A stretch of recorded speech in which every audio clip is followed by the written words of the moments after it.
en septiembre sabés que en la provincia de Buenos Aires hay que votar. Los que viven en provincia de Buenos Aires tienen que votar. Hubo allí una decisión, una jugada estratégica del gobernador de la provincia, Kicillof, de despegar las elecciones provinciales de las nacionales, cosa que creo que no pasó nunca en la vida. Y pese a los consejos, a los pedidos que le había hecho en aquel momento Cristina Kirchner, Kicillof lo hizo. ¿M? Y entonces ahora hay que votar en la provincia de Buenos Aires. Bueno, ya sabes los candidatos. Después de octubre votamos a nivel nacional. Ya las principales fuerzas tienen sus candidatos. Por supuesto que hay heridos que han quedado, que ahora se ve, esto se ve en el Congreso, ¿no? Con estos proyectos que aparecen ahora en tiempos electorales y diputados o senadores que estaban de un lado y ahora aparecen posicionados de otro. Quiero saber números, quiero ver cómo está la historia desde el punto de vista de las encuestas, los trabajos que hacen los expertos, como Gustavo Córdoba, como ustedes lo conocen porque es un muy respetado, y lo veo a Gustavo, encuestador, que siempre su trabajo demuestra que lo hace muy bien porque le ha pegado en varias oportunidades. ¿Qué haces, Gustavo, tanto tiempo? Darío, qué placer. Vos sabés que nos conocemos hace tantos años que Sí. es un placer para mí estar con vos compartiendo este mediodía. Y sigo tus trabajos y sé que lo haces muy bien y por eso hoy te quiero convocar para que charlemos un poco a ver qué estás viendo con estas elecciones que se vienen, las primeras, las de septiembre y las nacionales. Básicamente, un clima de mucha paridad en la provincia de Buenos Aires. Antes, déjame decirte dos cosas. Sí. La última vez que votó de manera desdoblada los cargos provinciales de los nacionales fue en el año 1948. Hace Mirá lo que... casi 100 años, Sí, sí, ¿sí? sí. Más de 80. Mirá vos. Entonces, primera cosa es una rareza de lo cual no estábamos acostumbrados. Y el votante, bueno, va a tener que, el votante bonaerense, concurrir a votar en septiembre y en octubre, lo cual le pone un manto también a la cuestión de la participación electoral, porque vos sabés, Darío, que antes el voto bronca lo hacíamos basándonos en la suma del voto blanco más el impugnado. Claro. Hoy el nuevo voto bronca, la nueva modalidad es el ausentismo electoral, así que probablemente tengamos en ambas elecciones un alto grado de ausentismo. Yo te diría, como especialista, si vos me Sí. decís que vota el 60%, te firmo ya, Ah, aunque mirá creo que va a vos. ser muy Sí. poco probable que lleguemos a esa Eso cifra. se viene viendo en En otras elecciones, segundo, ¿no, Gustavo? Porque ya en Santa sí, Fe, viste, en otras provincias que votaron, la gente no va a votar.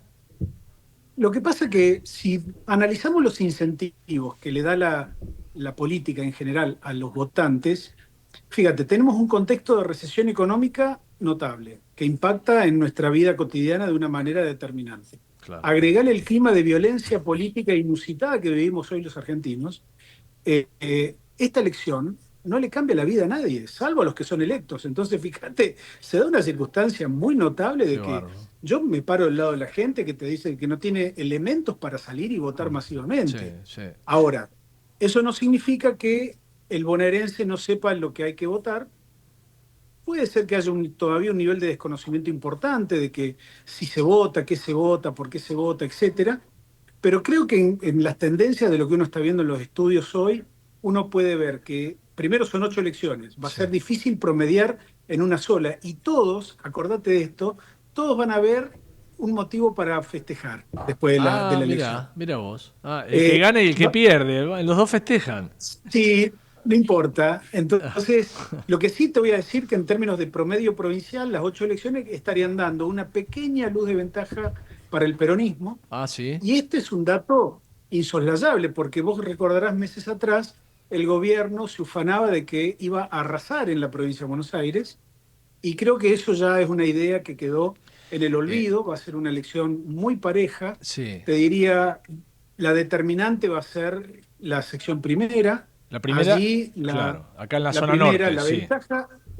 la ventaja que el alcalde, el actual intendente de 3 de febrero le saque a Valenzuela, sí, Catopois, Valenzuela, es sí. determinante. Es decir, nosotros Ah, hoy tenemos una mínima ventaja a favor de Valenzuela, ah, 2 puntos, dos. Ah, mira, 2 puntos. eh, 39 a 37 Sí, en la sección primera. sí. Entonces ahí yo te diría que lo de la tercera pasa a ser también relevante, la distancia que le saque la actual vicegobernadora de la provincia al mal candidato a mi criterio de los libertarios, el comisario Bondarenko, ¿no? Desconocido por lo menos, porque no lo Pero conoce. además, Darío, poner de candidato a un comisario de la bonaerense, Sí.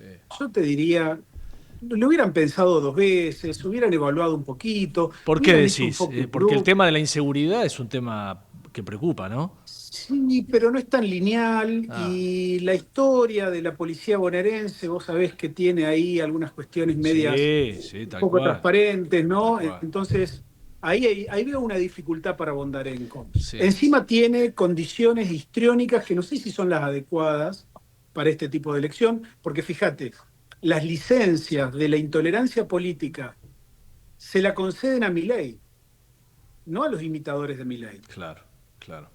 Tal cual, tal cual. ¿Y qué diferencia tenés en la tercera ahí, entre la vicegobernadora y Bodarenko?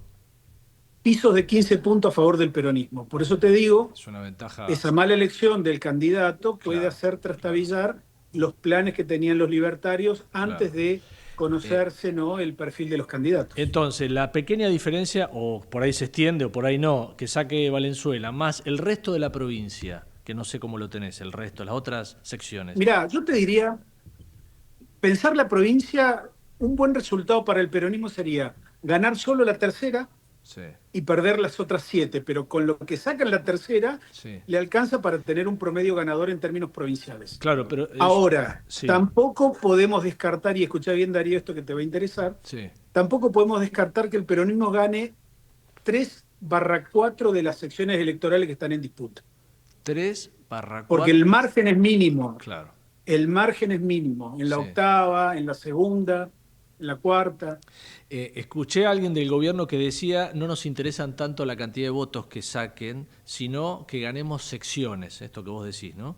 Por ahí, si el gobierno logra ganar en 7 de las 8, puede tener más diputados, puede captar más diputados, sumar diputados Depende del para... resultado final, porque Sí, viste que se reparte por DONT, sí. las diferencias son significativas a la hora de la repartija electoral.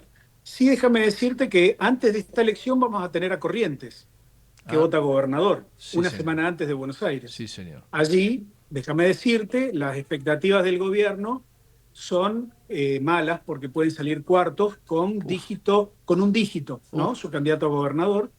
Eh, Así que esto también puede impactar en la elección bonaerense, o al menos quitarle algún tipo de Sí, chance a los libertarios. Y después está octubre, que déjame decirte, sí. Darío, octubre no va a ser un paseo para el gobierno, ¿no? Esta Bueno, semana ha sido muy trágica uf. para el gobierno Sí, en sí, términos de sí. silencios políticos. Sí, Y señor. esto, lo que hoy estamos evaluando es el grado de impacto. Así, no creo que el gobierno haya podido evitar que esta semana, con todo lo que ha sucedido en el Congreso, con el tema de las denuncias de coimas, etcétera, Sí. no creo que el gobierno haya salido indemne de Mm. esta situación. Así que Eh, la semana próxima vamos a tener ah, quizás algún dato un poco más claro. significativo. Veía al presidente en estas horas que está diciendo que él habla de un resultado arrollador para octubre, dice, ¿no? Pero claro, hay que tener en cuenta todas estas cosas que yo pondría en el debe, Gustavo, y por ahí en el haber del gobierno pongo la inflación que está controlada, digamos, la macro. Pero yo no sé si la gente hoy registra eso. ¿Vos qué ves ahí? Yo te diría con mucha sabiduría devenida de un aprendizaje de 30 años, nadie gana hasta que gana y nadie pierde hasta que pierde. Claro, claro, claro. Sí, sí.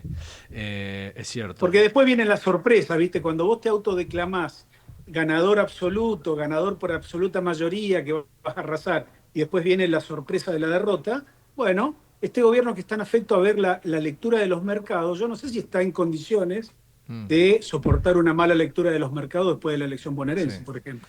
Y te pregunto por esta tercera fuerza que armaron los gobernadores. Gustavo, ¿qué ves? ¿Esta gente se queda en el medio? ¿Logra en algunas provincias como Córdoba, por ejemplo, logra hacer pie? No solamente hacer pie, sino mejorar el porcentaje que sacó Schiaretti en la elección del 2023, en la primera vuelta. Y además, déjame decirte que puede ganar Córdoba. A ver, Darío, vamos de vuelta. Sí, Córdoba fue la provincia que le dio el mayor porcentaje favorable a Milei en el balotaje. sí, señor. Es una provincia antica Estamos absoluta, ¿no? hablando, Claro, pero a ver, Schiaretti es una figura central de la provincia de Córdoba Sí, y tenés que ganarle a Schiaretti. Yo creo que Schiaretti gana esta elección sí. de manera clara, entonces, digo, de Córdoba va a venir una derrota. Mm, Sumale derrota en provincia de Buenos Aires, probablemente derrota en Santa Fe. Bueno, ya estamos hablando de que las provincias centrales le van a dar malas noticias al gobierno de Milei. Entonces yo diría, en este punto, no hay que ser tan soberbio de creer que vos vas a ganar todas las elecciones porque solamente vos lo declarás en una, en una oportunidad, sí, sino que la realidad es cambiante, el contexto cambia, la economía es el factor determinante y hasta acá el gobierno ha controlado la inflación, pero ya dejó de ser la inflación el factor determinante del apoyo al gobierno. Hoy la gente está reclamando a los gritos a ver una qué. mejora urgente en el poder adquisitivo. Bueno, claro. O sea, la gente está conforme con que no hay inflación o es poquita, pero no le alcanza la plata, digamos, hoy. Eso yo no sé en dónde lo ves vos, si lo ves en las capas de abajo o lo ves en en toda la En, sociedad. Mira, Darío, la frase que mejor resume todo es que se acabó el glamour del ajuste para todas las capas de la sociedad argentina. Claro, claro. Sí, la motosierra ya entonces ya no es ya no atrae votos. No, pero además, viste esa sensación de que la casta eran los jubilados, ¿no? Sí, Entonces, es un poco difícil sostener el apoyo de alguien que te votó, ¿no? En primera y en segunda vuelta, que la está pasando mal y que ve que no hay recuperación del poder claro, adquisitivo. Ahí claro. está el punto central, ¿no? Eh, Por eso todas estas denuncias de corrupción, todos estos problemas políticos que tiene el gobierno son muy relevantes, pero no van a impactar aún en la figura del gobierno, sino hasta que la gente valore que la economía es un claro, punto claro. negativo. Sí. Si el gobierno por ahí mete un conejo en la galera y mejora el poder adquisitivo de la gente, va a tener otro horizonte electoral, pero Claro. mientras tanto eso no, yo al menos no lo estoy viendo. ¿Hay tiempo para eso? Y además te sumo a esta pregunta, lo que hay del otro lado, ¿qué es? Porque no veo, no. Mira, en el 2021 Sí, Alberto Fernández recibió un voto castigo fenomenal en el medio de la pandemia. Acordate, Cambiemos en aquella época eran como hoy el peronismo una bolsa de gato, estaban todos peleados, no había unidad. Y sin embargo la sociedad le dio a Cambiemos en aquella elección el 41% de los votos. ¿Qué pasó con esa elección? Cambiemos se equivocó en la lectura. mm, Pensaron que los habían votado y que ya eran gobierno 2 años antes. claro. Y fue un error, porque después ganó Milei. Mm, Creo mm, que hoy no estamos votando la alternancia a Milei. Lejos estamos de eso y de hecho, fíjate, en las últimas 5 elecciones intermedias, quienes las ganaron, nunca fue un pronóstico certero del que ganara la presidencia posteriormente. mm, Así que yo te diría, esta elección es para mandarle mensajes de aprobado o de desaprobación al gobierno en materia económica, o mm. bien para ordenar un poquito los liderazgos internos de los espacios Ah. políticos. No más que eso. Entonces, yo te diría que ahí es el gobierno y su economía es el tema central. Vuelvo al comienzo cuando empezaste diciendo que va a haber poca gente que vote. ¿Eso a quién beneficia? ¿Beneficia a los aparatos? ¿Beneficia al gobierno que vote menos gente? Mirá, lo que nosotros estamos notando, Darío, en los grandes centros urbanos de la Argentina, un mix de votantes de Bullrich de primera vuelta y de Milei de primera vuelta, que son los que están mucho más predispuestos a ausentarse en términos electorales. Así que yo te diría que hoy la falta de participación electoral va a beneficiar directamente al peronismo. Mira vos. Qué título, ¿eh? Me dejás. Estoy charlando con Gustavo Córdoba, que es uno de los grandes analistas políticos y consultores que tiene nuestro país. Gustavo, gracias por reencontrarte. Nos veremos. Estamos en contacto. Un abrazo grande. A disposición, Darío. Un fuerte abrazo y muchas gracias. Gracias. Bueno, escuchaste los datos, ¿no? Que daba Gustavo Córdoba, ¿eh? Un nivel de abstención de gente que no le importa, no va a ir a votar, no sabe que hay que votar, importante, ¿eh? Llamativo. Ya lo venimos viendo en otras provincias. La gente, no sé, está enojada con los políticos, tiene problemas, no le interesa ir a votar. Esto es grave, es riesgoso.